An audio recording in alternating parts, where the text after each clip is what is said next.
I'm very excited to talk about the expectations that we have this year for our returning players. We have two girls that we think are really outstanding in Carly and Jen. Last year they just battled back and forth. It was interesting because they finished the season roughly within less than a pin of each other in terms of their averages for the year. My expectations for them this year is I think that having seen Carly during the summer and communicated back and forth with Jen and the other girls, that they worked very, very hard on their game during the off season. They took private lessons. They spent a lot of time working on new equipment, and there are opportunities to work on different oil patterns and things like that. So I think between what they've been able to do in the classroom, with Jen being an academic All-American and Carly doing quite well in class as well, that they're going to continue to mature within our program and help our culture in terms of what they do both on the lanes and off the lanes. In addition to that, as you know, we did a lot last year with community service. Both girls were very active in that, and I think they really embrace what we're trying to do in terms of the culture of the success of our program. In addition to the outstanding performances that we had last year from Jen and Carly, we have a group of girls who are really the core of what we've been doing.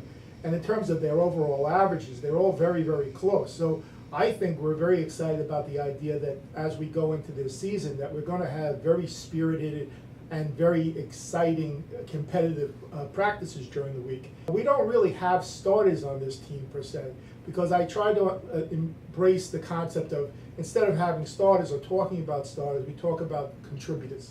And everyone has to be a contributor. And the girls that we have coming back, you gotta remember we had a class of 8 freshmen last year. So this year we have a class of 8 sophomores, and every one of those girls both did very well in the classroom. We had 5 academic All-Americans come out of that group, and did very well with the fact that they're coming off having had the experience of having won 6 tournaments outright last year. My expectations for what we do with our involvement with the EIBC, which is the Eastern Intercollegiate Bowling Conference, is that it gives us an opportunity to compete against our crosstown rival CW Post, and it also gives us an opportunity for our girls to sort of play up a little bit, because we also play against Sacred Heart University's girls. It gives us an opportunity to see what the defending Northeast Conference champion looks like, and to play against the CW Post team that was very competitive last year in the East Coast Conference Championship. The advantage of being in the EIBC for us is that if we were to win the regular season EIBC championship, that would give us an automatic bid into the USBC sectionals. That's very important, because to complete the season with the spot to sectionals, it's sort of, if you win the EIBC championship, it takes a little bit of the pressure off in terms of what you do in your other USBC events. I think what the girls learned, or our ladies learned from being at sectionals last year, is first of all, they got to see and play against some of the top teams in the Northeast, and they saw that at any given point, they could be competitive with teams that are very, very good. I think that gave them the incentive to work harder in the off season.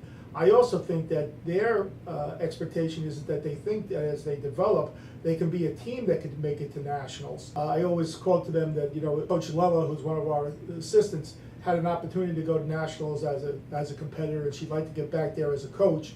And I think that they're willing to put the time and the effort in. A team is only as good as the effort that they're willing to put in to be successful.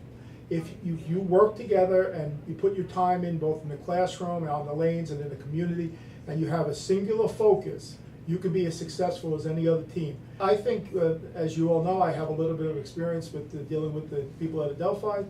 They have a fine program, and they have a number of good girls, and I recruited a couple of other really good girls this year, so I think they'll be a force to be reckoned with. But I don't think that anyone should not come and compete at the East Coast Conference Championships. Some of the teams that are in our conference, we have 3 nationally ranked teams the last couple of years: Franklin Pierce, Kutztown, Delphi, and other teams that have gotten mentioned in terms of the national ranking. Everybody's going to come to compete. And as far as Malloy goes, we're going to develop, we're going to continue to grow as a program, with the expectation that in March we're going to hopefully be standing alongside either a Kutztown or a Franklin Pierce or a CW Post or anybody else that is going to be out there, because we come to play, and we hopefully will be successful because we've enjoyed the experience of being successful on the lanes. Myself and the coaching staff are very excited about the 3 young ladies that we brought into the program. Our incoming freshman class includes Mackenzie Wagner. Mackenzie was an all-Long Island bowler. She was an all-state competitor. She bowls in Teen Masters, she bowled the Junior Gold. She's considered by many people to be one of the best youth bowlers on Long Island. And we think that besides the fact that she's in the Honors College and that she's going to be working really hard in the classroom, we think that she's going to be a contributor right off the bat in terms of putting the ball down on the lanes and scoring big for us. Christy Waringham, who's from Farmingdale High School, played on a team that was an all-county team, won a county championship. She got to go to the state championships, both as a junior and a senior. She throws the ball really hard. She's learning her game. I think she's going to be able to contribute. And Zoe Witter from Dutchess County is, we think, potentially a sleeper. She was really recognized up in Dutchess County. She bowled really well throughout her entire career. She bowled on the varsity level in high school for 6 seasons, and we think that she's going to contribute quite a bit to what it is that we're going to do.